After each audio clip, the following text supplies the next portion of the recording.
Hello, Cho. Let us see this question. Question say that consider two straight line, each of which is tangent to both the circle x square plus y square equals to 1y2 and the parabola y square equals to 4x. Let these lines intersect at the point Q. Consider the ellipse whose center is at the origin 0, 0, O 0, 0 and whose semi-major is OQ. If the length of minor axis of the ellipse is under root 2, then which of the following statements is R2? Option A दिया हुआ for the ellipse.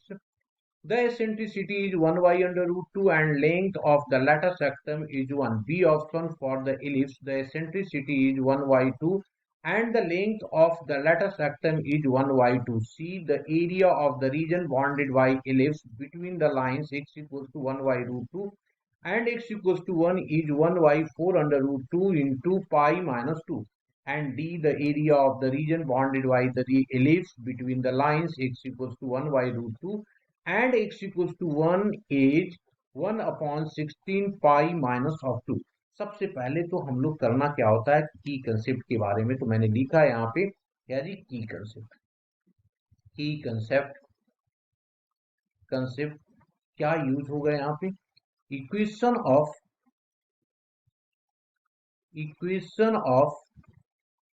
Tangent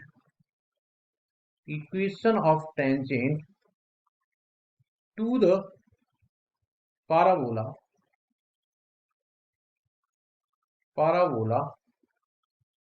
y square equals to 4ax in slope for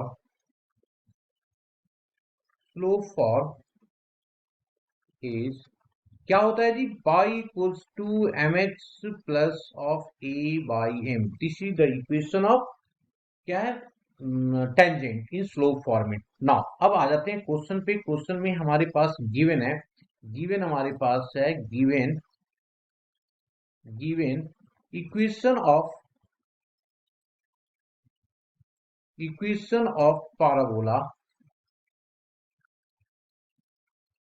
parabola is y square equals to 4x.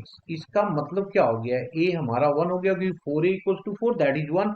तो this imply that equation of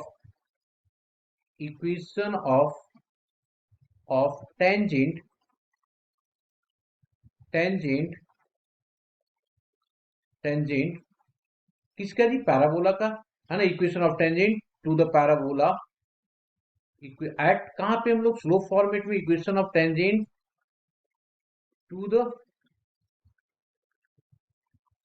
parabola is क्या हो गया y is equals to mx plus a की जगह पे 1 डाल दिया 1/m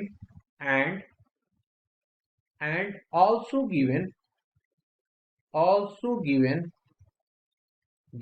equation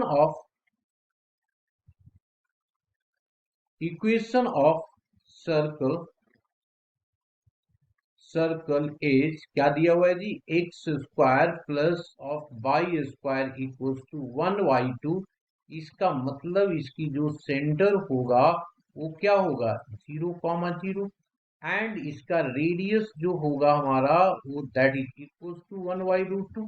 ये आ जाएगा जी. अब इन सारे कंडीशंस को लेकर के हम लोग क्या करते हैं एक डायग्राम बनाते हैं. हमारे पास क्या दिया हुआ है एक सर्कल है ना. ये एक सर्कल है जिसके सेंटर जो है वो ओरिजिन पे है. जिसके सेंटर कहाँ पे है ओरिजिन पे है जी. और वो क्या करता है कि इस पे पैराबोला बना रहा है. देखो पैराबोला बना रहा है तो ये एक पैराबोला हो जाएगा हमारे पास. दिस इज है ना. ये हमने क्या कर दिया ए एक पैराबोला बनाया. अब ये कहता है कि इन दोनों का कॉमन टेंजेंट जो होगा हमने इस तरीके से एक क्या किया कॉमन टेंजेंट बना दिया. इसका भी कॉमन टेंजेंट यहाँ पे जो क्या करता है कि इसको कट कर रहा है. ये यहाँ पे टच कर रहा है. यहाँ पे कहाँ पे कट कर रहा है क्यू पॉइंट पे कट कर रहा है. अब अगर मैं देखूं यहाँ पे तो ये वाला क्या कर रहा है रेडियस को रिप्रेजेंट कर रहा है. तो यहाँ से क्या कर दिया हमने कंडीशन ऑफ टेंजेंसी ले लिया यहाँ पे. तो मैंने लिखा यहाँ पे कंडीशन ऑफ टेंजेंसी है ना. Condition of condition of tangency. क्या होता है कंडीशन ऑफ टेंजेंसी? कंडीशन तो यही होता है ना जी, पहले मैं एक लाइन खींच देता हूं और फिर इसके बाद डिस्कस करते हैं। कंडीशन ऑफ टेंजेंसी क्या होगा? यहाँ पे हमारे पास रेडियस है 1/√2, तो लिखा है यहाँ पे 1/√2, है ना, 1/√2, that is equals to, line की इक्वेशन हम लोग को पता चली गया, ये लाइन है बाई इक्वल्स टू कितना, mx प्लस ऑफ 1/m। तो यहाँ पे आ जाएगा ऊपर कितना, 0 - 0 प्लस ऑफ 1/m, नीचे क्या होता है, कॉफिशिएंट ऑफ x और y का, तो ये होल स्क्वायर ले लिया, दोनों को क्रॉस मल्टीप्लाई कर देंगे और स्क्वायरिंग कर दिया, तो ये आ गया 1 plus of m square is equals to हो गया 2/m का स्क्वायर। फिर से इसको एक बार और क्रॉस मल्टीप्लाई कर दिया, तो ये आ गया m का स्क्वायर, m स्क्वायर एक आ गया और आ गया m की पावर 4, और 2 को भी इधर ले आए तो -2 इक्वल्स टू 0। ये फैक्टर बन रहा है, ये क्या बन रहा है, फैक्टर बन रहा है, तो बना दिया इसको फैक्टर। तो फैक्टर कैसे हो गया, m की power 4 plus of 2m square minus of m square minus of 2 is equals to 0। This imply that m square common ले लिया, तो m स्क्वायर प्लस ऑफ 2, और यहाँ पे 1 कॉमन हो गया, यहाँ पे m square plus of 2 equals to 0, जिससे हमारे पास आ गया m square minus of 1 into m square plus of 2। ये तो निगेटिव होगा नहीं कभी, तो इसी से निकलेगा, इसका मतलब m square minus 1 equals to 0, तो जिससे स्लोप हमारे पास आ गया m जो आ गया +-1। तो जिससे हम लोग इक्वेशन निकल गया है ना, देयरफॉर इक्वेशन, है ना, therefore equation, equation of tangent, tangent R क्या हो जाएगा जी, y is equals to minus of X plus of 1 and y equals to X plus of 1। ये दोनों टेंजेंट का इक्वेशन आ गया। अब इसमें हम लोग क्या करेंगे, चूंकि ये देखो इंटरसेक्ट कर रहा है कहाँ पे, एक्स एक्सिस पे, तो इसकी कोऑर्डिनेट क्या हो गया, -1, 0 हो जाएगा। क्लियर। अब आगे दिया हुआ है यहाँ पे कि consider the ellipse whose centre is at O and whose semi major axis. तो क्या लिखा मैंने, अकॉर्डिंग टू क्वेश्चन, यहाँ पे लिख दिया मैंने according to question, according to question क्या दिया हुआ है हमारे पास, गिवन है, क्या गिवन है जी, O Q, O Q equals to A होता है, दैट इज इक्वल्स टू, ये 1 हो गया, दैट इज ये हमारा ओ है, तो ये आ गया। एंड दिया हुआ है कितना, 2b, देखिए दिया हुआ है, कहता है if the length of minor axis कितना होता है 2b, और जो दिया हुआ √2 का, इसका मतलब b इक्वल्स टू 1/√2 हो गया। अब जब हमने इसको भी निकाल दिया, तो एसेंट्रिसिटी निकाल सकते हैं, ई की वैल्यू कितना होता है, √1 minus of B square by A square होता है, तो ये आ जाएगा √1 माइनस 1/2 हो जाएगा, स्क्वायर हो जाएगा यहाँ से, तो that is equals to 1/√, eccentricity तो निकल गया, ये वाला एसेंट्रिसिटी अगर नहीं भी लेटर सिस्टम निकालेंगे तो भी हमारा कंडीशन, क्योंकि इसकी एसेंट्रिसिटी 1/2 दिया हुआ है। Non length of L R, letter सेक्टम को शॉर्ट में एल आर बोलते हैं, तो 2b² डिवाइडेड बाई ए होता है, तो 2b² कितना हमारे पास है 1/√2, तो ये आ गया 1/2 डिवाइडेड बाई 1, ये और ये कैंसिल आउट हो गया, ये 1, तो लेंथ ऑफ एल आर भी हमारे पास आ गया, इसका मतलब पहला तो करेक्ट हो गया। अब हम लोग को क्या करता है कि जिस इलिप्स की बात कर रहा है, हम एक छोटा सा यहाँ पे इलिप्स बना देते हैं, है ना, एक छोटा सा यहाँ इलिप्स बना दिया, और इस इलिप्स में क्या करता है, जो कंडीशन, ये हमारा क्यू है जिसकी कोऑर्डिनेट दिया हुआ -1, 0, तो इधर वाला क्या हो गया, क्यू डैश ले लेते हैं, तो इसकी कोऑर्डिनेट ऑब्वियस है 1/0 हो जाएगा, 1, 0। यहाँ पे कहता है इस लाइन पे, ये जिसकी इक्वेशन दिया हुआ है 1/√2, इसका हम लोगों को एरिया निकालना है। तो एरिया क्या हो जाएगा, देखो हाफ पार्ट ऊपर वाला पहले निकालेंगे और फिर डबल कर देंगे, तो area is equal to 2 times of integration 1/√2 से 2 तक, और बाई ऑफ dx होगा इसका एरिया, बाई ऑफ dx। अब यहां से हम लोग क्या करेंगे, इक्वेशन तो इलिप्स का निकाल दिए है ना, या निकाल लेते हैं इक्वेशन ऑफ इलिप्स। क्या हो जाएगा इक्वेशन ऑफ इलिप्स, देखिए यहाँ पे मैं आगे लिखता हूं, now the equation of ellipse is, now the equation of ellipse is, क्या होगा, फॉर्मूला तो यही होता है ना, X square divided by A square plus of Y square divided by B square equals to 1। A square हमारा क्या था, ए हमारा 1 है, तो ये आ गया ए स्क्वायर डिवाइडेड बाई 1 का स्क्वायर प्लस बी स्क्वायर कितना आ गया 1 बाई रूट 2, तो ये आ गया by square divided by 1 by 2 that is equals to 1। तो यहां से अगर मैं निकालूंगा तो ये आ जाएगा एक्स स्क्वायर प्लस ऑफ ये 2 का square equals to 1। This implies that, अब हम लोग क्या करते हैं, 2 is equals to by square is equals to 1 minus of X square. तो ये बाई की वैल्यू कितना आ जाएगा, plus minus 1 under root 2 of 1 minus of X square.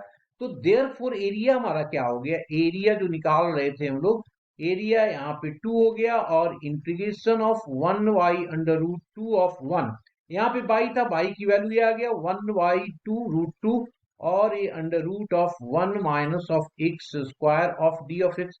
यहाँ से कट करेंगे तो ये अंडर रूट 2 बचेगा, है ना। तो this is equals to under root of 2 integration of 1 minus of X square का under root 2 of D of X. अब इसको इंटीग्रेट करना है हम लोग को, तो इंटीग्रेट करने का तरीका क्या है, या तो फॉर्मूला लगा दें यहाँ पे, या हम एक्स की जगह पे कुछ पुट कर देते हैं। दो में से कोई भी काम करेंगे हमारा काम हो जाएगा। तो सबसे पहले हम लोग क्या कर देते हैं, इसमें कुछ पुट कर देते हैं। क्या पुट कर दें, साइन पुट कर देते हैं यहाँ पे। तो मैंने क्या किया, पुट किया X is equals to sine theta. तो इसका मतलब क्या हो जाएगा, जो साइन थीटा पुट करेंगे तो ये हो जाएगा dx equals to cos theta of D theta. ठीक है जी। लिमिट में क्या चेंजेस आएगा, यहाँ पे हमारे पास 1 है और ये अंडर रूट 2, अंडर रूट 2 ये तो पाई बाई 4 और 1 कितना हो गया पाई बाई 2। तो therefore area is under root 2, तो है ही हमारे पास, ये हो गया पाई बाई 4, ये पाई बाई 2। इसमें पुट करेंगे तो क्या आ जाएगा, अंडर रूट में आ जाएगा 1 minus of sine square theta, dx की value cos theta of D theta आ रखा है हमारे पास। तो इसकी वैल्यू क्या होगा, ये साइन कॉस स्क्वायर थीटा हो जाएगा, तो बाहर निकल जाएगा इसका। तो ये ले लिया हम लोगों ने under root 2 of integration of pi by 4 से लेकर के पाई बाई 2, ये हो गया cos square theta of D theta. Okay जी। अब इसका काम तो आसान हो गया। अब हम लोग क्या कर लें, इसको इंटीग्रेट कर देते हैं। इसकी फॉर्मूला हम लोग जानते हैं ना, इसको कुछ नहीं करो, ये 2 से मल्टीप्लाई कर दो और 2 से डिवाइड कर दो।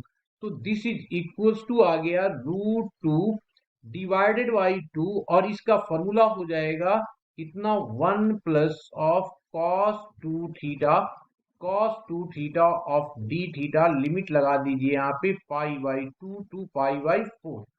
ठीक है जी। दिस इज इक्वल टू, फिर से कट कर दो इसको, तो कट कर देंगे तो क्या आ जाएगा, 1/√2 आ जाएगा, यहाँ पे 1/√2 आ जाएगा। अब इसका इंटीग्रेशन हो या इसका क्या इंटीग्रेशन हो जाएगा, 1 का थीटा, और cos 2 थीटा का क्या होगा, साइन 2 थीटा डिवाइडेड बाई कितना जी, that is equal to 2, coefficient भी लगता है ना। तो ये आ गया पाई बाई 4 से पाई बाई 2 तक। अब लिमिट लगा दो, ये आ गया 1/√2, 1/√2, देखो ना, ये पाई बाई 2 माइनस पाई बाई 4, तो ये आ गया पाई बाई 4, माइनस ऑफ देखिए यहाँ पाई बाई 2 लगाएंगे यहाँ पे। अगर मैं पाई बाई 2 लगा दिया यहाँ पे तो कितना हो जाएगा, पाई हो जाएगा, तो ये तो हमारे काम का नहीं है। और ये पाई बाई 2 कर दिया तो टोटल वैल्यू हमारे पास जो बच जाएगा 1 बच जाएगा यहाँ पे, तो 1/2 आ जाएगा, है ना। तो इसको एलसीएम ले लेते हैं, तो ये आ गया 1/√2, एलसीएम इसका कितना हो जाएगा, 4 हो जाएगा, यहाँ पे पाई और यहाँ पे 2, ये आ गया जी। दिस इज इक्वल्स टू हो गया pi minus of 2 divided by 4 under root 2 square unit. अब ऑप्शन देख लीजिए कौन सा ऑप्शन आ रहा है, ऑप्शन कौन सा आ रहा है जी, सी, यही तो है ना, 1/4 under root 2 pi minus root 2, तो C option is the correct. ये वाला तो एरिया है नहीं, ठीक है। तो option A and C are the correct. Hope you understood it well, best of luck.